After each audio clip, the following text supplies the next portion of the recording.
नमस्कार दोस्तों, मैं हूं आपका दोस्त Pawan Pratap YouTube channel Total Power Solution पे।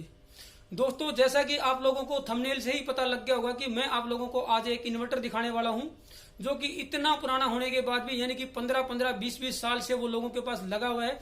इतना पुराना इन्वर्टर होने के बाद भी आज वो जो है एक्सीलेंट सर्विस लोगों के घर में दे रहा है। और जिसको मैं कहता हूं कि अगर मेरे किसी मित्र के पास वो इन्वर्टर है तो उसको बिल्कुल भी सोल्ड आउट ना करें, उसको ना बेचें, क्योंकि वो इन्वर्टर जो है मेरे हिसाब से बहुत ही अच्छा इन्वर्टर है। मैं आप लोगों को उसकी डिटेल में अभी आगे वीडियो में बताने वाला हूं, 8 से 9 पॉइंट, जिसकी वजह से मैं कहता हूं कि ये इन्वर्टर अच्छा है। तो वो सभी पॉइंट मैं यहाँ पे एक एक करके आप लोगों को यहाँ पे बता देता हूं। दोस्तों, ये है वो इन्वर्टर जिसके बारे में मैं आप लोगों से बात करना चाहता हूँ। बहुत ही बढ़िया इन्वर्टर है। ये अलग अलग कंपनीज का आप लोगों को मिल जाएगा, माइक्रोटेक का भी मिल जाएगा, सुकेम का भी मिल जाएगा, और भी काफी सारी कंपनियां थी जो इस इन्वर्टर को बनाती थी, यानी कि इस टोपोलॉजी का इन्वर्टर बनाती थी इन दो कार्ड को यूज करके। इसके बारे में मैं 8 से 10 बातें आपको बताऊंगा जो बहुत ही रोचक बातें हैं, जो इस इन्वर्टर के बारे में सभी को पता होना चाहिए जिनके पास ये इन्वर्टर अवेलेबल है। अभी भी 20-20 साल से ये लोगों के पास इन्वर्टर लगा हुआ है, 20-20 साल से कोई कंप्लेंट नहीं। बहुत ही अच्छा ये इन्वर्टर है। तो सबसे पहले मैं आपका इसको फ्रंट व्यू दिखा देता हूं। फिलहाल मेरे पास ये सुकेम कंपनी का है, लेकिन ये माइक्रोटेक भी बनाती थी और भी कंपनियां सेम मॉडल बनाती थी। थोड़ा इनका बॉडी का जो एनक्लोजर है उसका डिजाइन चेंज होता था, बाकी पीसीबी वगैरह लगभग जो है मोस्टली सेम ही होती थी। तो मैं इसके यहाँ पे पॉइंट टू पॉइंट आपको बताता हूँ। सबसे पहले हम इसको बैटरी वायर को कनेक्ट करते हैं बैटरी से, तो यहीं से हम स्टार्ट कर देते हैं। इसकी जो बैटरी वायर है ये बहुत ही अच्छी बैटरी वायर है। मैं यहाँ पे इनका डेमो भी आपको दिखाऊंगा। इनको टेफ्लॉन वायर बोलते हैं, बिल्कुल बारीक सी है, देखने में ऐसा लगेगा ये बहुत जो है कम गेज की होंगी या इसकी जो है आपका कम है, तो लेकिन ये जो है टेफ्लॉन वायर होती हैं। किसी भी इन्वर्टर की आज तक ये वायर खराब नहीं हुई है। इतने साल से ये इन्वर्टर लगे हुए हैं, 20-20 साल से इन वायरों को कुछ भी नहीं हुआ। इसके कंपेरिजन में आजकल जो वायरें आती हैं वो ये वायरें हैं 8 mm की, 10 mm की। ये प्योर कॉपर वायर है जो आजकल आती हैं। 5 साल पहले, 6 साल पहले जो वायरें आती थी 8 mm, 10 mm प्योर कॉपर में, ये वो वायरें हैं। और ये वायर है टेफ्लॉन वायर जो इस इन्वर्टर में लगी है। इससे 3 गुना के आसपास इसकी थिकनेस कम है, लेकिन मैं यहाँ पे डेमो दे के दिखाता हूँ कि इनमें से वायर जो है किस तरीके से ये अच्छी है। ये आपकी वायर है टेफ्लॉन वायर जो इस इन्वर्टर पे कनेक्टेड है बैटरी वायर के रूप में।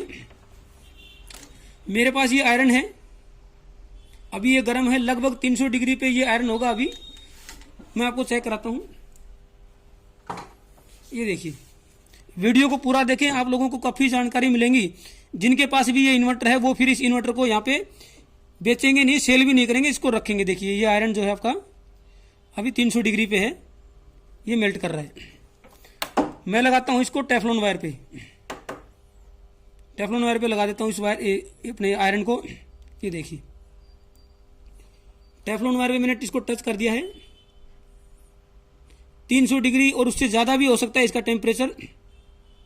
ये मैंने इसको टच किया हुआ है, आयरन को मैंने डायरेक्ट टच कर दिया है टेफ्लॉन वायर के ऊपर। इसके ऊपर कोई भी इफेक्ट नहीं है। इवन इसके अंदर से जो है जरा सा स्मोक, धुआं कुछ भी नहीं निकल रहा, कुछ इसको इफेक्ट ही नहीं हो रहा। देखिए ये आयरन लगाया मैंने, ये देखिए मैं और से लगा के दिखाता हूँ आपको दूसरी जगह पे भी। ये आयरन लगा दिया मैंने, कुछ नहीं इस पे होगा। ये देखिए जितनी मर्जी देर में लगाऊंगा यहाँ पे कोई इफेक्ट नहीं है, यानी कि ये बहुत ही अच्छी क्वालिटी की ये जो है वायर है। देखिए कुछ इसके ऊपर इफेक्ट नहीं है। साइड में मैं ये जो आपकी 8 mm, 10 mm की जो आजकल वायरें आती हैं उस पर टच करके दिखाता हूँ आपको। देखिए तुरंत जो है ये 2-3-4 सेकंड के अंदर ये वायर यहाँ पे जल जाएगी। ये देखिए ये वायर जल गई है, और इस वायर के ऊपर मैं लगा के रखूंगा तो इस वायर पे कुछ होगा नहीं। बहुत ही अच्छी जो है ये वायर है, अच्छी क्वालिटी की वायर है। 400-450 डिग्री तक भी टेम्परेचर को ये बियर करेगी। ये देखिए इस पे कुछ नहीं होगा, यहाँ पे कोई इफेक्ट नहीं है इसके ऊपर। तो ये हमने डिस्कस किया यहाँ पे। सबसे पहले इसकी बहुत ही अच्छी क्वालिटी की जो है बैटरी वायर इसमें लगाई गई है। उसके बाद जो है नेक्स्ट जो पॉइंट है वो आप इसका ट्रांसफार्मर देखिए।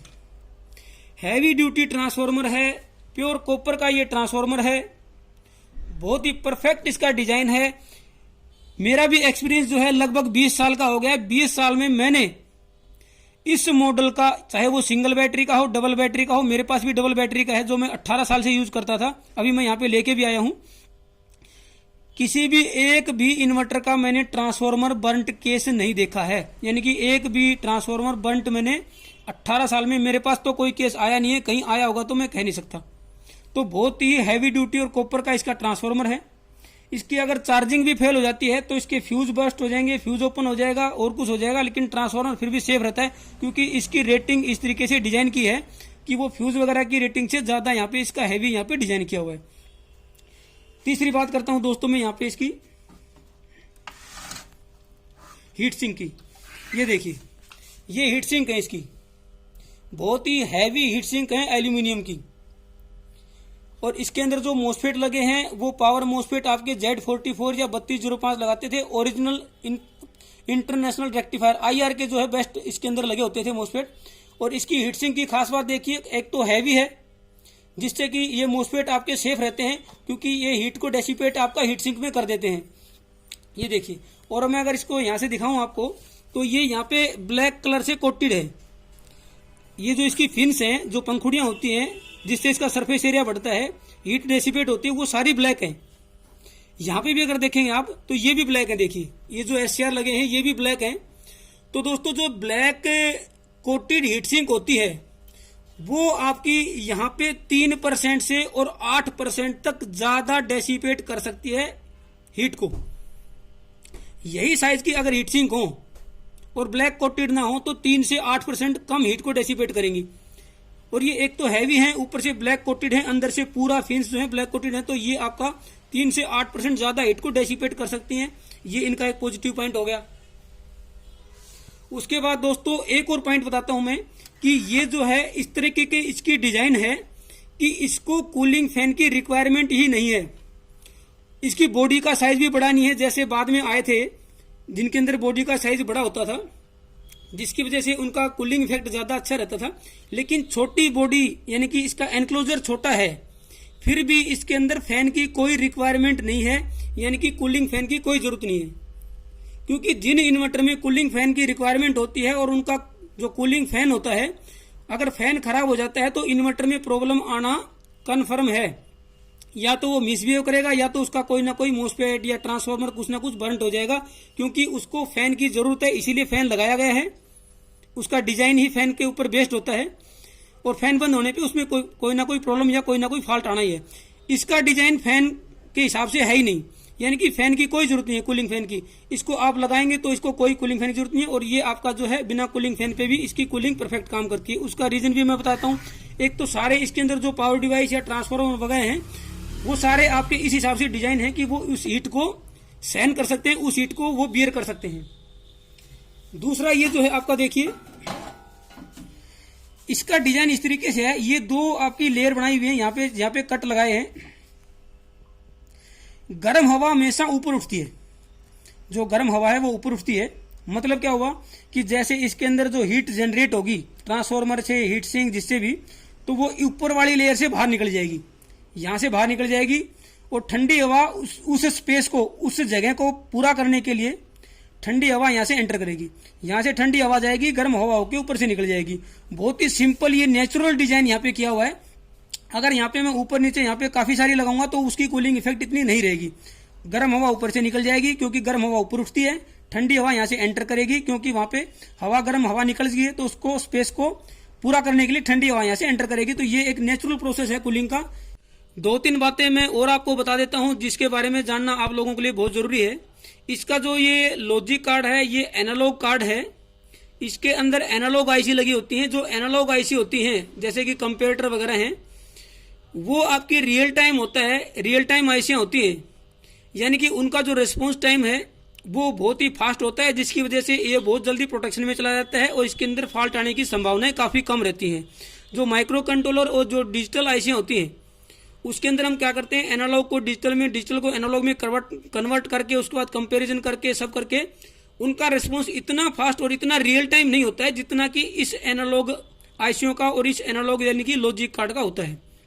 यानी कि इसके अंदर रिस्पॉन्स टाइम बड़ा अच्छा होता है, जिसकी वजह से फॉल्ट आने की संभावना भी इसमें काफ़ी कम होती है। हालांकि ये जो कार्ड है, ये जो पीसीबी है, काफ़ी कॉम्प्लेक्स है, क्योंकि काफ़ी सारी आईसी, काफ़ी सारे ट्रांजिस्टर ऐसे करके इसमें लगे हुए हैं, लेकिन इसके अंदर फॉल्ट आने की संभावना भी उतनी ही कम है जितना कि ये कॉम्प्लेक्स है।